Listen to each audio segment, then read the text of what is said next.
Minsan ang isang babae at lalaki ay nagmahalan. Ang mga magulang ni Girl ay hindi masyadong masaya sa relasyon na ito, kaya nagpasya si Boy na hindi lang babae ang ligawan kundi pati na rin ang kanyang mga magulang. Nang maglaon, napagtanto ng magulang ni Girl na siya ay mabuting tao at pumayag sila para sa kanilang kasal. Nang pumayag ang mga magulang, isa pang problema ang lumitaw.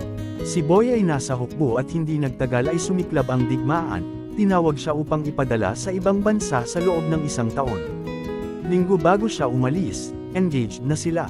Napagkasunduan nilang magpapakasal sila sa sandaling bumalik ang isang lalaki mula sa digmaan.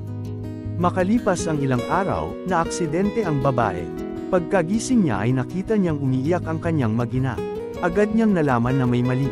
Nalaman niya na siya ay nagdusa mula sa pinsala sa utak. Mga bahagi ng kanyang utak na kumokontrol sa kanyang mga kalamnan sa mukha ay nasira. Ang dati niyang magandang mukha ay pumangit na ngayon.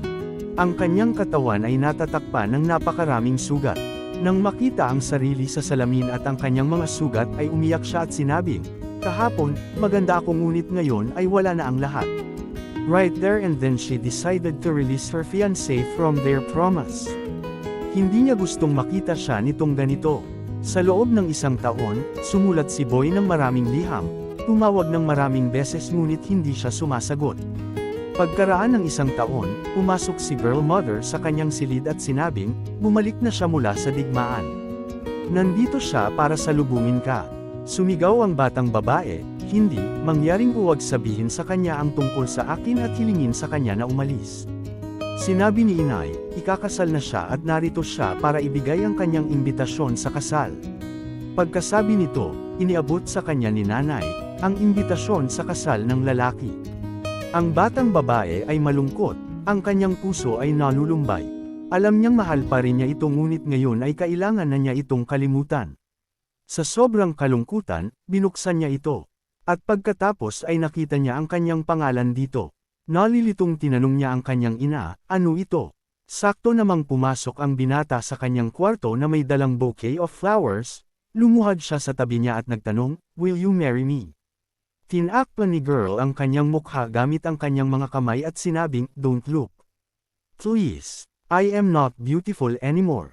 Ang pangit ko, sumagot ang binata, kung wala ang iyong pahintulot, pinadalhan ako ng iyong ina ng mga larawan mo. Nang makita ko ang mga larawang iyon, napagtanto ko na walang nagbago. Ikaw pa rin ang taong minahal ko. Ang ganda mo pa rin gaya ng dati. Mahal kita. 10 taon ng kasal ang isang mag-asawa ngunit wala silang anak. Nagstay sila sa isa't isa at talagang umaasa na magkakaroon sila ng anak bago ang kanilang 11th anniversary. Hinahabol sila ng kanilang pamilya at mga kaibigan na makipaghiwalay ngunit ayaw nilang maghiwalay dahil sa matinding pagmamahalan sa pagitan nila. Lumipas ang mga buwan, isang araw habang pauwi ang asawa mula sa trabaho, nakita niya ang kanyang asawa na naglalakad sa kalsada kasama ang isang lalaki, sila ay mukhang napakasaya. Pagkaraan ng 1 linggo, nakita muli ni Mister ang kanyang asawa na may kaparehong lalaki, nakita sila ng asawa ng maraming beses na gumagala sa mga lugar kasama ang isa't isa. Magkayakap, isang gabi habang pauwi ang asawa, nakita niya ang lalaking ibinaba sa kanya ng isang goodbye kiss sa kanyang pisngi, nagalit at nalungkot ang asawa.